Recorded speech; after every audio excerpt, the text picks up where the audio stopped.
Picture the scene. It's Monday afternoon. You've got a 5,000-word essay due on Wednesday at 12 p.m. Your professor says, "Anybody caught using ChatGPT will fail immediately." You know you should have started this homework 3 weeks ago when it was set, but you couldn't help it. Every time you sat down at your desk with the best of intentions, you thought, "I wonder how long elephants can hold their breath." And you had to Google it straight away. You remembered a game you played 10 years ago when you got your PS4, and of course you had to spend 2.5 hours on it, lamenting your lost childhood. You wondered if you could find that one perfect video that you used to, "Okay, we're not gonna go there." Don't worry, you're not broken. And even if you feel broken, there's a way to fix you. Say hello to my little friend. But more on that later. Part 1. The science. Full disclosure, I'm not a scientist or a medical professional. I don't really know what's going on in your head. But I can speak from my own experience because I've been where you are right now, and I did do a little bit of research to back it up. It's time for double biology! Your brain makes something called dopamine. Dopamine is a chemical that gets pushed when you expect to feel pleasure. So before you eat sweets or play video games or see certain parts of certain people you're attracted to,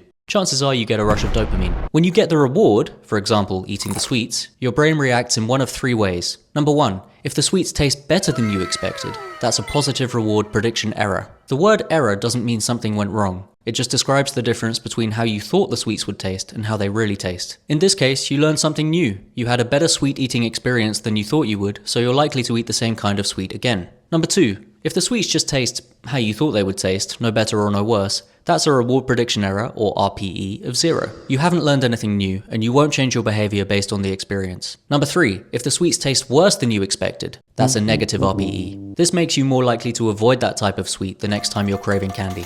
Part 2, the problem. So how does any of this relate to your laziness? Why do you open TikTok every time you should be tackling your to-do list? Well, TikTok is the perfect example of something that treads the line between positive and 0 RPEs. When you open TikTok and see more notifications than you expected, you think, "Oh, that's a nice surprise. I should open TikTok again later and see if I've got even more notifications then." That's your positive RPE. But what if you don't see any notifications when you open the app? You see the For You page, and the For You page has one job: to show you videos you like, thus keeping you on TikTok for as long as possible.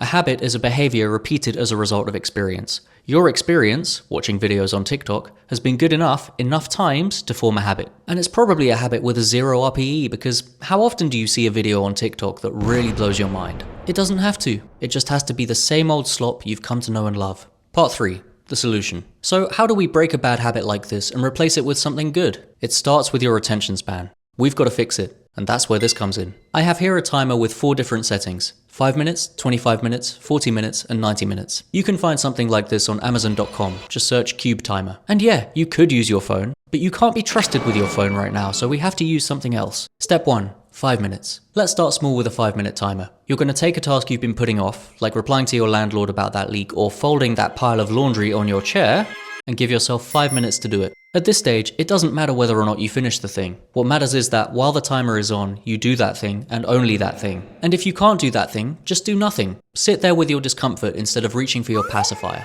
The average time people spend watching one video on TikTok is 8.4 seconds. If we assume your attention span isn't much longer than this, 5 minutes of focus is a good place to start. After a few repetitions, we can tackle a larger task and move on to step 2, 25 minutes. And you don't have to use the same times as me. If the jump between 5 and 25 minutes feels too big, choose a timer that will let you go from 5 to 10. In any case, once focusing for a bit longer feels easy, increase the time again to step 3, 40 minutes. Learning to point your attention at one task for big chunks of time is an important defense in a world full of distraction. You can learn to be unmoved by the online forces that sap your energy and rot your precious brain, but it starts with being aware of what's happening, which now you are. If you made it to the end of this video, type "I'm gonna start detox maxing" in the comments so I know your attention span stands a chance. Thank you for watching. See you next time.